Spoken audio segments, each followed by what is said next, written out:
भारत को छोड़कर अमेरिका लोग क्यों जा रहे हैं, कनाडा क्यों जा रहे हैं, और आपको लगता है महाराज पाकिस्तान जाना चाहता? नहीं, मैं भी दुनिया के उन बेहतरीन ममालिक में जाना चाहता हूं जहां बेहतर जिंदगी मुझे मिले। ये भिखारियों का देश, जहां खुद भूखे नंगे लोग हों। ये हाउस चला 22 तारीख का वो मातम, आज हम बात करेंगे, महीने के बाद फिर किसी जगह फिर कोई कातिलाना हमला करेगा, फिर हमारे बच्चों को जो स्कूल जाने से रोका जाएगा, फिर हमारे घरों पे बमबारी होगी, फिर मुसलमान को हकारत की निगाह से देखा जाएगा। आज मौका है, आज मौका है, आज पूरा देश इकट्ठा है, मुसलमान साथ है। यहां उधमपुर में तो पहलगाम के बाद उधमपुर में आतंकवादी हमला हुआ, एक मुसलमान ने गोली खाई। मेरे को मोहरा मत बनाइए, मिलकर आज पूरा जम्मू कश्मीर, पूरा देश इकट्ठा है। जवाब देने का वक्त आ गया है। ताकत का जवाब ताकत से देंगे, गोली का जवाब गोली से देंगे, तब जाके अमन और शांति की बहाली की उम्मीद कर सकते। मैं तो समझता था मोदी जी के नेतृत्व में इस देश को चलाया जा रहा है। आतंक के दिलों के अंदर इतना खौफ होगा, पाकिस्तान के अंदर इतना खौफ होगा कि पाकिस्तान हमला करने की मुसम्मत भी नहीं करेगा, ये मेरा दिल मानता। मान पूछ कर हिंदू को मार रहा है, वो चाहता है कि हिंदुस्तान के अंदर हिंदू और मुस्लिम का फसाद। सर, गोली का जवाब गोली से नहीं होना चाहिए, क्योंकि सर वो 4 आदमियों को भेजते हैं, हम बोल ही रहे हैं, मजम्मत कर ही रहे हैं, और उससे क्या हो रहा है कि हमारे मुल्क के अंदर अफरा तफरी का माहौल है।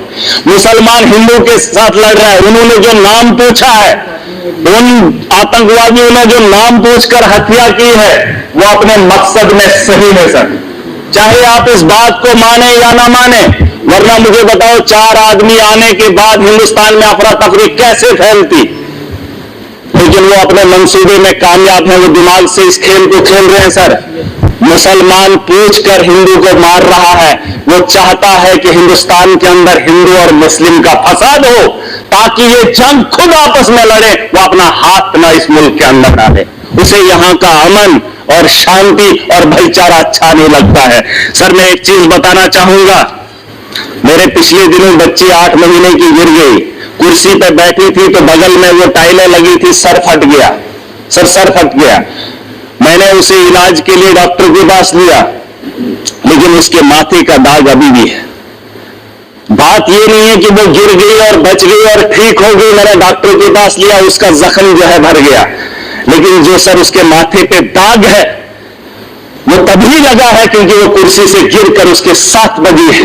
अगर वो कुर्सी पर चढ़ने से पहले ही उसे बचा लिया होता, ना उसके माथे पे कट लगता और ना ही उसके माथे पे वो जख्म रहता।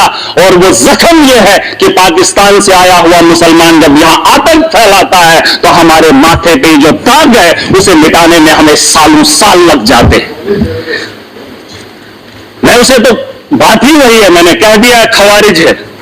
सर, मैं बताना चाहूंगा, एक बात है जिसे हम लोगों को समझना बहुत जरूरी है।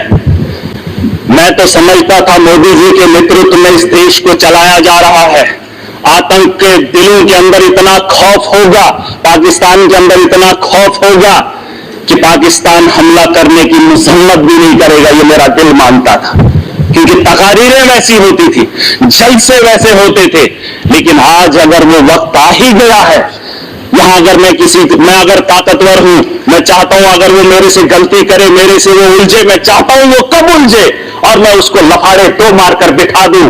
सर, ये मेरा मानना है, अगर मैं ताकत में हूं, मैं चाहता हूं अगला मेरे पे वार करे और मैं उसे ताकत से जवाब दूं। आज नहीं सर, सुन, पूरी बात सुन लीजिए। अभी तक घंटी किसी की नहीं बजी, किसी की नहीं बजी। अगर मेरे लिए बजा रहे, मुझे बताओ मैं गलत बोल रहा हूं, मैं सही बोल रहा हूं। मैं कह रहा हूं सर, आज आप यहां इजलास बुलाएंगे, बुला लो, मैं भी चला जाऊंगा। मैं आज इसलिए आया हूं, मैं इस जम्मू कश्मीर का नागरिक भी हूं और जिम्मेदार भी हूं, और मेरे नौजवान बच्चे, उमर साहब ने एक टीम बनाई, अलग अलग स्टेट्स के अंदर गए, लेकिन मजबूरी क्या हुई कि मुसलमान को देखकर पीटा जा रहा है। मैं इसलिए यहां पर आया हूं। मैं मुंबई नहीं गया, मैं महाराष्ट्र नहीं गया, मैं गुजरात नहीं गया, अपने उन बच्चों को देखने के लिए जो यहां से हमारे बाहर पढ़ने के लिए जा रहे हैं। लेकिन मैं उमर साहब का फिर भी शुक्रिया अदा करना चाहूंगा। लेकिन एक बात बताने आया हूं, मैं चाहता हूं सर, मैं चाहता हूं, जो बात मैं बोल रहा हूं कि उकसाया जा रहा है, पाकिस्तान बड़े आदमी को, ताकतवर को कभी कमजोर नहीं उकसाता है।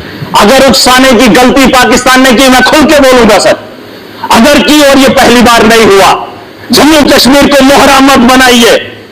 मिलकर आज पूरा जम्मू कश्मीर में पूरा देश इकट्ठा है, जवाब देने का वक्त आ गया है। ताकत का जवाब ताकत से देंगे, गोली का जवाब गोली से देंगे, तब जाके अमन और शांति की बहाली की उम्मीद कर सकता हूं सर। वरना आज ये हाउस चला 22 तारीख का वो मातम, आज हम बात करेंगे, महीने के बाद फिर किसी जगह फिर कोई कातिलाना हमला करेगा, फिर हमारे बच्चों को जो स्कूल जाने से रोका जाएगा, फिर हमारे घरों पे बमबारी होगी, फिर मुसलमान को हकारत की निगाह से देखा जाएगा। आज मौका है, आज मौका है, आज पूरा देश इकट्ठा है, मुसलमान साथ है। यहां उधमपुर में तो पहलगाम के बाद उधमपुर में आतंकवादी हमला हुआ, एक मुसलमान ने गोली खाई। मैं चाहता हूं कि आप यहां पर यह दाग न लगाएं, पाकिस्तान को मौका मत दें, मत दे। ये मेरा घर है, मुझे पाकिस्तान के वास्ता नहीं है। अगर देश का हिंदू ये कह रहा है कि मुसलमान आतंकवादी है, तो फिर पूछना चाहता हूं, भारत को छोड़कर अमेरिका लोग क्यों जा रहे हैं, कनाडा क्यों जा रहे हैं? और आपको लगता है महराज पाकिस्तान जाना चाहता? नहीं, मैं भी दुनिया के उन बेहतरीन ममालिक में जाना चाहता हूं जहां बेहतर जिंदगी मुझे मिले। ये भिखारियों का देश, जहां खुद भूखे नंगे लोग हों, उस पाकिस्तान में मैं जाना चाहूंगा। ये दाग खत्म कर दीजिए, ये सोच खत्म कर दीजिए। मैं लोकतंत्र मुल्क में रह रहा हूं, जमहूरियत का मुल्क है, यहां आजादी है, मेरे जैसे इंसान को बोलने का अधिकार है। अरे पाकिस्तान में हालात देखकर इंसान को घिन आती है, लेकिन ये दाग मैं नहीं ले सकता। मैं अपने दोस्त को देश के कोने में पिटते हुए नहीं देख सकता, हिंदू और मुसलमान के साथ लड़ते हुए नहीं देख सकता। पाकिस्तान 4 आदमियों को भेजकर देश का माहौल गंदा कर रहा है और हम उसका हिस्सा बन रहे हैं। सबसे बड़ी बेवकूफी इसी की बात की है। और मैं चाहता हूं सर, मैं चाहता हूं आखिरी बात, सियासत नहीं है, बस दुख है। अगर ये मामला होता ही नहीं तो हम अपनी कॉन्स्टिट्यूंसी में काम कर रहे होते।